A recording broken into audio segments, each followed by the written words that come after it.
چاہے تو اشاروں سے اپنے کایا ہی پلٹ دے دنیا کی، یہ شان ہے ان کے غلاموں کی، سردار کا عالم کیا ہوگا، کیا ہوگا۔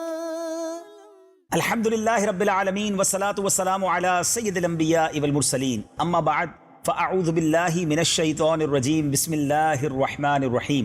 الصلاة والسلام علیکہ یا رسول اللہ وعلی آلکہ واصحابکہ یا حبیب اللہ، الصلاة والسلام علیکہ یا نبی اللہ وعلی آلکہ واصحابکہ یا نور اللہ۔ میٹھے میٹھے اسلامی بھائیوں اور مدنی چینل کے ناظرین، سبحان اللہ، مدنی چینل کا ایک خوبصورت اور پیارا سلسلہ لے کر حاضر ہوئے ہیں۔ سب سے پہلے تو میں ناظرین کو آج بہت ماہ رمضان کی مبارکباد پیش کرنا چاہتا ہوں۔ سبحان اللہ، ماہ رمضان تو کیا آتا ہے، دل کی کلیاں گویا کھل جاتی ہیں، اور کیوں نہ کھلیں، گناہگاروں کی بات بن جاتی ہے، رحمتوں کی برسات شروع ہو جاتی ہے، نیکیوں کا اجر بڑھا دیا جاتا ہے، مسجدوں میں بہار آ جاتی ہے، روزہ داروں کے چہرے کی رونق، وہ سحری کی بہاریں، وہ افطار کی رونقیں، سارا سال جس مہینے کا گویا انتظار رہتا ہے، عاشقان رمضان کو وہ مہینہ آ گیا۔ اللہ سے دعا کرتے ہیں کہ رب کریم مجھے اور آپ کو پورے ماہ رمضان کے روزے رکھنا، تراویح پڑھنا، خوب تلاوت کرنا اور اللہ کی رحمت لوٹنا نصیب فرمائے، مغفرت اللہ تبارک و تعالیٰ سے ہم حاصل کرنے میں کامیاب ہو جائیں، خوب دل لگا کر عبادت کریں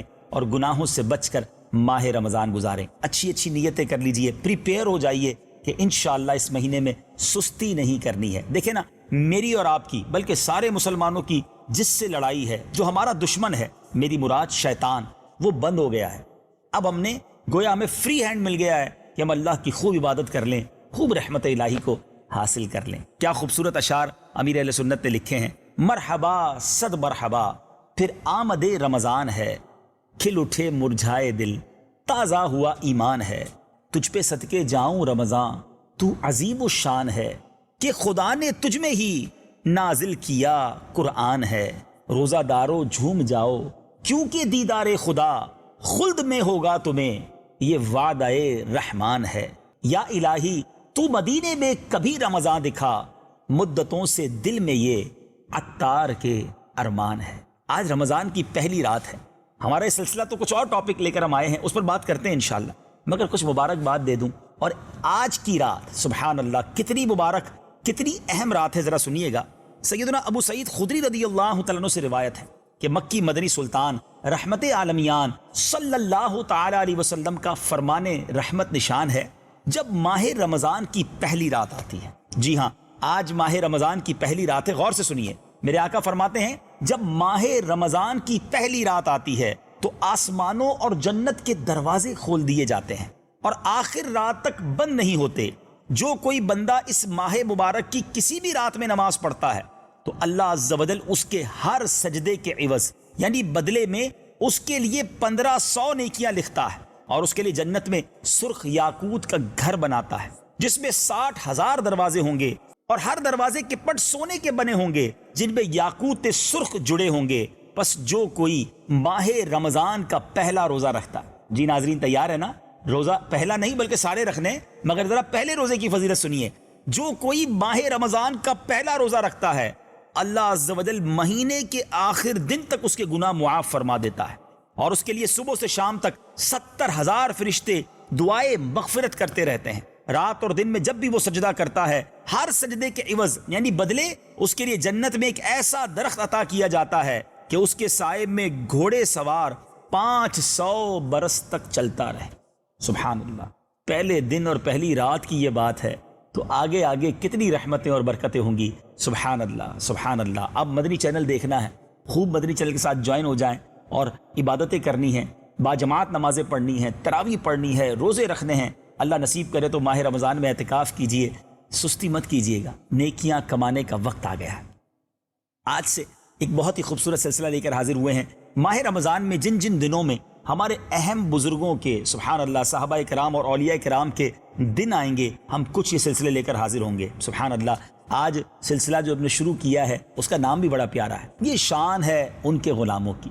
شاعر لکھتے ہیں نا، چاہے تو اشاروں سے اپنے کایا ہی پلٹ دے دنیا کی، یہ شان ہے ان کے غلاموں کی، سرکار کا عالم کیا ہوگا؟ تو نبی پاک کے عظیم غلاموں کا، پیارے آقا کے عظیم یوں سمجھیے کہ ساتھیوں کا، صحابہ کرام کا، اولیاء کرام کا ذکر خیر ہوگا، اور آج تو ان کی بات ہوگی سبحان اللہ، جن کو چنا گیا، سلیکٹ کیا گیا، ولایت کی دنیا کے وہ بادشاہ ہیں جو اولیاء کرام کے سردار ہیں، آسمان ولایت کے چمکتے ہوئے سورج ہیں سبحان اللہ۔ بلکہ علماء کرام بڑی کمال کی بات لکھتے ہیں کہ آج بھی اگر کسی کو ولایت ملتی ہے نا تو ان کے در سے ملتی ہے۔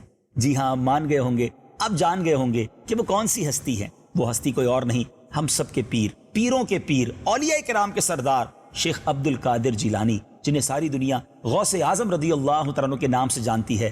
آج ان کی شان کے بارے میں کچھ باتیں کریں گے۔ غوث پاک کی شان تو اتنی بڑی ہے کہ ہمیں کئی راتیں مل جائیں، بہت سارے دن مل جائیں، ان کی شان کا، ان کے واقعات کا، ان کی کرامتوں کا احاطہ نہیں ہو سکتا۔ مگر آج ایک اہم بات اس لیے ہونی ہے، ان کا ذکر خیر زیادہ اس لیے ضروری ہے کہ آج رات یکم رمضان المبارک غوث اعظم کی ولادت کا دن ہے سبحان اللہ، یعنی آج غوث پاک کی برتھ ڈیٹ ہے سبحان اللہ۔ اللہ کریم سیدی غوث اعظم رضی اللہ تعالیٰ عنہ کی برکتیں ہمیں عطا فرمائے، ان کے فیضان سے ہم سب کو مالا مال فرمائے۔ کیا شاندار ہستی ہیں، کیا پرسنالٹی ہے، جتنا پڑھتے ہیں ایمان تازہ ہو جاتا ہے۔ مگر آج میں اسپیشلی غوث پاک کی ولادت سے پہلے کی کچھ باتیں، ولادت کے وقت اور بچپن کے کچھ واقعات سنا پاؤں گا، کیونکہ ہمارا سلسلہ بہت طویل ٹائم کا نہیں ہوگا۔ روزانہ ہی اس ٹائم میں ہم 20 منٹ کے لیے تقریباً حاضر ہوں گے۔ کبھی تو اولیاء کرام اور صحابہ کرام کی بات ہوگی، اور کبھی اسی ٹائم میں ہم ایک اور خوبصورت سلسلہ رمضان میں آپ کے لیے لے کر آ رہے ہیں، جس کا نام ہے ہر درد کی دوا ہے صلی علی محمد صلی اللہ علیہ وسلم۔ اس میں بہت خوبصورت درود پاک کی فضیلت پر مشتمل واقعات، احادیث ہوں گی، وہ انشاءاللہ آپ کل سے دیکھیں گے۔ بہرحال سیدی غوث اعظم رضی اللہ تعالیٰ عنہ کی جب ولادت ہونے والی تھی تو آپ کے والد گرامی حضرت سیدنا ابو صالح موسیٰ جنگی دوست رحمت اللہ تعالیٰ علیہ نے غوث پاک کی ولادت کی رات، یعنی ہم کہہ سکتے ہیں کہ وہ بھی رمضان کی پہلی رات ہی تھی، جب آپ کے والد محترم نے خواب میں نبی پاک علیہ الصلوۃ والسلام کی زیارت کی، اور اس میں صحابہ کرام کی بھی زیارت ہوئی، اولیاء کرام بھی جلوہ فرما تھے۔ اور ان الفاظ مبارکہ سے میرے آقا علیہ الصلوۃ والسلام نے حضرت ابو صالح موسیٰ جنگی دوست رحمت اللہ تعالی علیہ جو غوث پاک کے والد ہیں، ان کو کیا بشارت دی کہ اے ابو صالح، اللہ عز و جل نے تم کو ایسا فرزند عطا فرمایا ہے جو ولی ہے، اور وہ میرا اور اللہ کا محبوب ہے، اور اس کی اولیاء اور اقطاب میں ویسی ہی شان ہوگی جیسی انبیاء مرسلین میں میری شان ہے سبحان اللہ۔ ابھی ولادت ہوئی نہیں ہے اور بشارتوں کا سلسلہ ہے، خوشخبریوں کا سلسلہ ہے، نبی پاک کی طرف سے یہ بشارت دی جا رہی ہے سبحان اللہ۔ نبی اسلامی بھائیو، غوث پاک رضی اللہ تعالیٰ عنہ یکم رمضان مبارک کو جمعہ کا دن تھا، 470 سنہ ہجری بغداد شریف کے قریب قصبہ جیلان میں پیدا ہوئے۔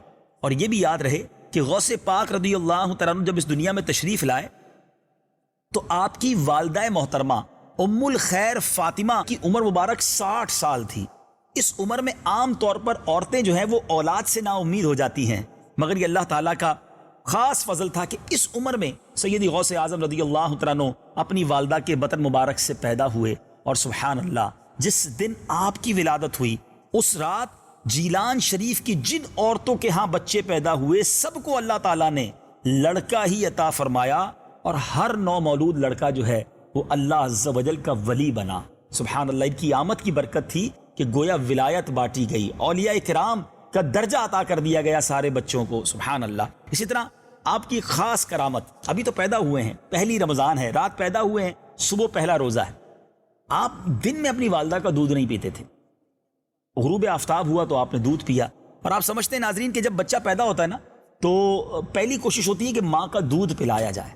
پیدائش ہوتے ہی صبح صادق کے بعد سے آپ نے دودھ نہیں پیا، غروب آفتاب ہوا تو دودھ پینا شروع کر دیا، دوسرا دن آیا تو پھر ایسا ہی ہوا۔ اب سمجھ آنے لگا گھر والوں کو کہ کچھ اسپیشل ہے، کچھ انوکھا ہے، اور پھر ریئلائز ہوا، پھر احساس ہوا کہ اس بچے نے تو روزے رکھنا شروع کر دیے ہیں۔ پہلا دن، دوسرا دن، تیسرا دن، کنٹینیو پورا رمضان گزر گیا۔ غوث پاک صبح صادق سے لے کر غروب آفتاب تک دودھ نہ پیتے تھے۔ اللہ اکبر، اب پورے شہر میں مشہور ہو گیا کہ سیدوں کے یہاں ایک ایسا بچہ پیدا ہوا ہے جو دن میں روزوں کے عالم میں دودھ نہیں پیتا۔ اب کیا ہوا، اب اگلا سال آیا تو چاند غبار کی وجہ سے نظر نہ آیا۔ لوگ میرے پاس دریافت کرنے آئے کہ اب کیا آپ کے بچے نے دودھ پیا ہے آج پہلے دن؟ تو آپ کی والدہ کہتی ہیں کہ میرے بچے نے دودھ نہیں پیا۔ پھر معلوم ہوا کہ آج رمضان کا پہلا دن ہے. اللہ اکبر. اگلے رمضان میں اور یہ بات کنفرم ہو گئی کہ غوث پاک نے پہلے دن سے پھر بھی دودھ پینا چھوڑ دیا. اے مدری چینل کے ناظرین، یہاں سیکھنے کو کیا ملا؟ کرامت تو بڑی کمال کی ہے، کئی بار سنی ہے، سنتے ہیں جب بھی ایمان تازہ ہوتا ہے، مگر آج اس کرامت کو بیان کرنے کا اس کی ایک اہم وجہ یہ ہے کہ آج رمضان کی پہلی رات ہے، کل سے روزے شروع ہو رہے ہیں. کیا آپ نے پکی نیت کر لی ہے؟ کہیں بہانے تلاش تو نہیں ہو رہے؟ گرمی بہت ہے، دن بہت بڑا ہے، کیونکہ یورپی ممالک میں تو بہت لمبا دن ہوتا ہے، تو ہو سکتا ہے کوئی یہ سوچ رہا ہو کام کاج ہے، مصروفیت ہے، طبیعت تھوڑی سی ناساز ہے. نہیں میرے میٹھے اسلامی بھائیوں، ہم پر روزے فرض ہیں، اور یہ اسلام کے 5 پلرز میں سے، اسلام کے 5 ستونوں میں سے ایک ستون ہے. بچپن سے سنتے آئے ہیں نماز، روزہ، حج، زکوٰۃ اور توحید کا اقرار یعنی کلمہ طیبہ پڑھنا. یہ 5 بیسکس آف اسلام ہیں. کیا مسلمان روزہ چھوڑ سکتا ہے؟ غوث پاک کے چاہنے والے مجھے سن رہے ہوں گے، قادری ہوں گے آپ، پیران پیر کے چاہنے والے ہوں گے، ہو سکتا ہے آپ کے گھر میں 11ویں منائی جاتی ہو. کیا غوث پاک کا چاہنے والا روزہ چھوڑ سکتا ہے؟ نہیں میرے میٹھے اسلامی بھائیوں، رمضان کا روزہ کسی حال میں نہیں چھوڑنا. یہ الگ بات ہے کہ کچھ ہمیں اجازتیں ہیں سفر کے عالم میں، بیماری کے عالم میں، لیکن کیا وہ وجہ جو آپ اپنے لیے سوچ رہے ہیں اس کی اجازت ہے؟ چھوٹی سی وجہ پر خواہ روزہ چھوڑ دینا، اس کا سخت عذاب ہے، یہ اللہ کو سخت ناپسند ہے. میرے میٹھے اسلامی بھائیوں، میں آپ کو کچھ روایتیں بتاتا ہوں. نبی پاک علیہ الصلوۃ والسلام فرماتے ہیں کہ جس نے کسی رخصت اور مرض کے بغیر رمضان مبارک کا ایک روزہ چھوڑا، وہ ساری زندگی کے روزے رکھے تب بھی اس کی کمی پوری نہیں کر سکتا. کیونکہ رمضان میں جو برکت ملتی ہے نا، رمضان میں جو رحمت ہے، قضا تو آپ رکھ لیں گے، لیکن وہ جو برکت تھی، وہ جو رحمت تھی، وہ جو مغفرتوں کے پروانے تھے، وہ ساری زندگی روزے رکھ لیں، وہ اس کا برابر نہیں ہو سکتا. ایک اور جگہ نبی پاک علیہ الصلوۃ والسلام فرماتے ہیں، جس نے ماہ رمضان کو پایا اور اس کے روزے نہ رکھے وہ بدبخت ہے. جس نے اپنے والدین یا کسی ایک کو پایا اور اس کے ساتھ اچھا سلوک نہ کیا وہ بھی بدبخت ہے. اور جس کے پاس میرا ذکر ہو اور اس نے مجھ پر درود نہ پڑھا وہ بھی بدبخت ہے. اللہ اکبر. یہ 3 باتیں سیکھنے کو ملی ایک ہی حدیث سے. روزے نہ رکھنے والا بدبخت، ماں باپ کے ساتھ اچھا سلوک نہ کرنے والا بدبخت، اور نبی پاک علیہ الصلوۃ والسلام کا ذکر سن کر درود نہ پڑھنے والا بھی بدبخت. تو اپنے والدین کا ادب کیجیے، قدر کیجیے، دعائیں لیجیے. نبی پاک کا جب ذکر خیر ہو خوب درود پڑھیے. اور اسی طرح ماہ رمضان روزے رکھنے ہیں، انشاءاللہ پورے رکھنے ہیں، دل و جان سے رکھنے ہیں. ایک اور بات یہاں میں بتا دوں، ایک اور بڑا ایشو ہے کہ بعض اوقات لوگ روزہ تو رکھ لیتے ہیں، تراویح بھی پڑھتے ہیں، مگر برڈن فیل کرتے ہیں. او ہو رمضان آ گیا، اب تو روزے رکھنے پڑیں گے. ارے بھائی تراویح پڑھنی پڑے گی، 20 رکعتیں پڑھنی پڑیں گی. ایسا نہ کیجیے، یہ تو کمانے کے دن ہیں، یہ تو اللہ کو راضی کرنے کے دن ہے. بڑے عرصے بعد یقین کریں ایسے بہت سارے لوگ ہیں دنیا میں، اور خاص طور پہ اللہ سلامت رکھے قبلہ شیخ طریقت امیر اہل سنت کو، گویا سارا سال انہیں رمضان کا انتظار رہتا ہے. دعائیں ہو رہی ہوتی ہیں کہ یا اللہ ہمیں رمضان سے ملا دے، صحت کے ساتھ ملا دے. تو اتنا پیارا مہینہ آیا اور آپ برڈن فیل کر رہے ہیں. ایسا نہ کیجیے. ایسا نہ ہو کہ نمازیں بھی پڑھیں، تراویح بھی پڑھیں، روزے بھی رکھیں اور ثواب بھی نہ ملے. خوش دلی کے ساتھ، اوپن ہارٹڈلی، بلکہ روزے رکھ کر شکر ادا کریں.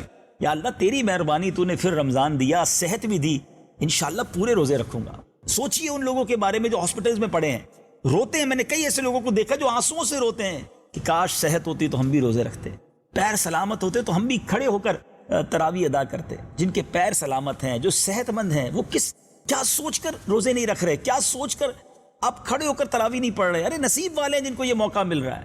تو جب بھی اس طرح کی عبادتیں کرنے کا موقع آئے نا ناظرین، تو مطلب جس کو کہتے ہیں برڈن نہ فیل کریں، اپنے اوپر بوجھ فیل نہ کریں، خوش دلی کے ساتھ خوشی اللہ کا شکر بھی ادا کریں، روزے رکھیں. سبحان اللہ. خوب تراویحاں پڑھیں، تلاوت کریں. رمضان تو نزول قرآن کا مہینہ ہے. اور غوث پاک سبحان اللہ جب دنیا میں تشریف لائے نا، صبح صادق کا وقت تھا، 1 رمضان تھی، پیر کا دن تھا، صبح صادق کے وقت آپ اس دنیا میں جب جلوہ گر ہوئے تو آپ کے ہونٹ آہستہ آہستہ حرکت کر رہے تھے اور آپ کی زبان سے لفظ اللہ اللہ جاری تھا. کیا بات ہے. یعنی غوث پاک رضی اللہ عنہ کی زبان نے سب سے پہلا کوئی لفظ اگر دنیا میں ادا کیا تو وہ لفظ اللہ تھا. سبحان اللہ. ابھی 5 برس کی عمر تھی. غوث پاک مدرسے گئے اور وہاں جا کر جب پہلی بار بسم اللہ شریف پڑھنے کی رسم ہوئی نا، تو کسی بزرگ کے سامنے بیٹھے اور اعوذ باللہ شریف پڑھی، بسم اللہ شریف پڑھی. انہوں نے کہا کہ قرآن پڑھیے. آپ نے زبانی پہلا پارہ سنا دیا، دوسرا پارہ بھی سنا دیا، تیسرا بھی سنا دیا. چوتھا بھی سنا دیا. جی ہاں, کنٹینیو 18 پارے, 18 چیپٹرز آف قرآن, 18 پارے زبانی سنا دیے. قاری صاحب حیران کہ یہ کیسے؟ کہا بیٹا اور پڑھو. کہا مجھے اتنے ہی یاد. 18 پارے کہاں یاد کیے؟ Today is your first day, آج تو پہلے دن مدرسے میں آئے ہو. کہتے ہیں حضور مجھے تو اتنا یاد اس لیے ہوا کہ میری ماں 18 پاروں کی حافظہ تھی. وہ میں جب ماں کے پیٹ میں تھا وہ دہرائی کرتی تھی قرآن کی. میں نے اپنی ماں کے پیٹ میں ہی 18 قرآن کے پارے یاد کر لیے. اللہ اکبر. ناظرین سنا آپ نے, یہ تھے ہمارے پیران پیر, یہ تھے سیدی غوث اعظم. ماں کے پیٹ میں 18 پارے یاد کر لیے. اس کی وجہ کیا بنی؟ بے شک اللہ تعالیٰ نے آپ کو سلیکٹ کیا تھا, آپ مادرزاد ولی ہیں, مگر والدہ کیسی تھی کہ 18 پاروں کی حافظہ, اور جب وہ پریگننٹ تھی, وہ حاملہ تھی, تو قرآن پڑھتی تھی. یہاں اسلامی بہنوں کے لیے بڑا زبردست سبق ہے کہ اس کنڈیشن میں کیا کرنا چاہیے. جو ماں اپنی پریگننسی میں, حاملہ ہونے کی صورت میں اگر قرآن پڑھے, درود پڑھے, نمازیں پڑھے, ہیں, نیک کام کرے, تو اس کا اثر اولاد پہ ہوتا ہے. اولاد بھی نیک پیدا ہوگی, روحانیت ملے گی. اس حالت میں بھی اگر فلمیں, ڈرامے, گانے, باجے, بے پردگی, بے حیائی, آپ سوچیں آنے والی اولاد پر کیا اثر پڑے گا. بات ہے سمجھنے کی, اگر ہم سمجھنے والے بنے. اور ایک اور بات سیکھنے کو کیا ملی کہ والدین نے بچے کی تربیت کیسے کی کہ فرام دا چائلڈہڈ آپ کو علم دین کے لیے, قرآن سیکھنے کے لیے, دین سیکھنے کے لیے آگے بڑھایا نا. آج سنا یہ ہے کہ بڑے بڑے اسکولز میں بچہ پیدا ہونے سے پہلی تاریخ لکھوا دی جاتی ہے, کیونکہ وہ اسکول میں سیٹ مشکل سے ملے گی. ٹھیک ہے, اگر آپ کو لگتا ہے کہ آپ کے بچے کے لیے دنیاوی تعلیم ضروری ہے اور آپ کروانا چاہتے ہیں, تو ایک شرعی باؤنڈری میں رہ کر آپ تعلیم دلوائیے, اس کے ہم خلاف نہیں ہیں. لیکن ایک بات سوچنے والی ہے, اے اولیاء کرام کے چاہنے والوں, دنیاوی تعلیم کی تو بڑی فکر ہے, مگر میرا بچہ قرآن پڑھنے والا ہو, میرا بچہ علم دین سیکھے, اولیاء کرام, صحابہ کرام, انبیاء کرام اور نبی پاک کے بارے میں جانے کیا ان کی سیرت تھی, قرآن کا اسے علم ہو. کیا اس بارے میں کبھی ہم نے سوچا؟ ذرا سوچئے. ناظرین, میں آخر میں اپنے اس پروگرام کو, اپنے سلسلے کو ختم کرتے ہوئے ایک چھوٹا سا ٹیسٹ دے کر ماہ رمضان کی پہلی رات غوث پاک کی سیرت سے ہی ایک پیغام دینا چاہتا ہوں. کبھی اپنی فیملی کے ساتھ جب آپ افطار کریں یا سحری کریں, ایک چھوٹا سا ٹیسٹ لیجئے گا. اپنی فیملی کو کچھ کاپی دے دیجئے گا, ساتھ پین دے دیجئے گا, اور سب سے کہیے گا کہ آپ یہ لکھیں کہ آپ کو کتنے اسپورٹس مین کے نام آتے ہیں. پھر اگلے پیج پر پوچھئے گا کہ کتنے گلوکار اور اداکاروں کے نام پتہ ہیں. پھر پوچھئے گا کتنے سیاست دانوں کے نام پتہ ہیں. جب یہ 3 پیج, اور شاید یہ 3 پیج میں کہانی پوری نہ ہو, کئی پیجز لکھ دیں کیونکہ بہت ساری چیزیں پتہ ہوتی ہیں. پھر پوچھئے گا لکھو بیٹا کتنے انبیاء کے نام پتہ ہیں. نیکسٹ پیج کا کویسچن یہ ہونا چاہیے کہ بتاؤ کتنے صحابہ کرام کے نام یاد ہیں. نیکسٹ پیج پر لکھو بیٹا کتنے اولیاء کرام کے نام پتہ ہیں. یہ 5-6 صفحے کا ٹیسٹ فیو منٹس میں, چند منٹوں میں آپ کو بتا دے گا کہ ہماری فیملی اور ہم کتنا دین سے, ہسٹری آف اسلام سے دور ہیں. دنیا کے بارے میں بہت پتہ چل گیا ہمیں, بہت سارے سافٹ ویئر آ گئے, بہت ساری دنیاوی معلومات آ گئی. اللہ والوں کی باتیں, قرآن کی باتیں, انبیاء کی باتیں, صحابہ کی ہسٹری کیا ہم جانتے ہیں؟ آج ایک دعوت فکر دے کر جا رہا ہوں, آپ کے دل کے دروازے پر دستک دے کر جا رہا ہوں. ایسا نہ ہو کہ ہمارے مرنے کے بعد ہمارے بچوں کو ایصال ثواب کا طریقہ بھی نہ آتا ہو, قرآن پڑھنا بھی نہ آتا ہو کہ ہمارے لیے دعائیں مغفرت کر سکیں, قرآن پڑھ کر ایصال کر سکیں. اے غوث پاک کے, اولیاء کرام کے چاہنے والوں, اپنی اولاد کی ایسی تربیت کیجیے کہ ہمارے مرنے کے بعد ہماری اولاد ہمیں ایصال ثواب کر سکے, ہمارے لیے مغفرت کی دعائیں کر سکے, ایسے نیک کام کرے جو ہمارے لیے قبر میں راحت کا باعث بنے. دعوت اسلامی آپ کو یہ طریقہ دیتی ہے کہ اپنی بھی تربیت کیجیے, اپنی فیملی کی بھی تربیت کیجیے, اپنے بچوں کی بھی تربیت کیجیے. غوث پاک نے بچپن ہی سے اپنے والدین سے ایسی تربیت پائی کہ علم دین سیکھنے. پھر آپ بغداد چلے گئے, آپ واپس اپنے والدین کے پاس آ بھی نہ سکے, مگر پھر زندگی کیسی گزاری کہ آج جب بھی ان کا نام سنتے ہیں سر ادب سے جھک جاتا ہے. اللہ کرے میں بھی اور آپ بھی اپنی اولاد کی بہترین تربیت کرنے میں کامیاب ہو جائیں. دعوت اسلامی نے ایک خوب سامان کیا آپ کے لیے. ہمارے مدرسے موجود ہیں, جامعات موجود ہیں, دارالعلوم موجود ہیں, ہمارے اسکول دارالمدینہ موجود ہیں, آن لائن ہمارے پاس سروسز موجود ہیں. آپ ہمت تو کیجئے, انشاءاللہ بہترین تربیت ہوگی. اللہ مجھے اور آپ کو فیضان غوث اعظم نصیب فرمائے, ماہ رمضان کی خوب برکتیں نصیب فرمائے. یہ شان ہے ان کے غلاموں کی. کچھ دنوں کے بعد یہ سلسلہ پھر لے کر حاضر ہوں گے, کسی اور غلام نبی صلی اللہ تعالیٰ علیہ وسلم کی بات کریں گے, ان کی سیرت سے کچھ سیکھنے کی کوشش کریں گے. مدنی چینل دیکھتے رہیے, اور ماہ رمضان تو صرف مدنی چینل کے ساتھ گزاریے. اور اس کی برکتیں لوٹ لیجئے۔ صلو علی الحبیب صلی اللہ تعالی علی محمد صلی اللہ علیہ وسلم۔ چاہے تو اشاروں سے اپنے کایا ہی پلٹ دے دنیا کی، یہ شان ہے ان کے غلاموں کی، سردار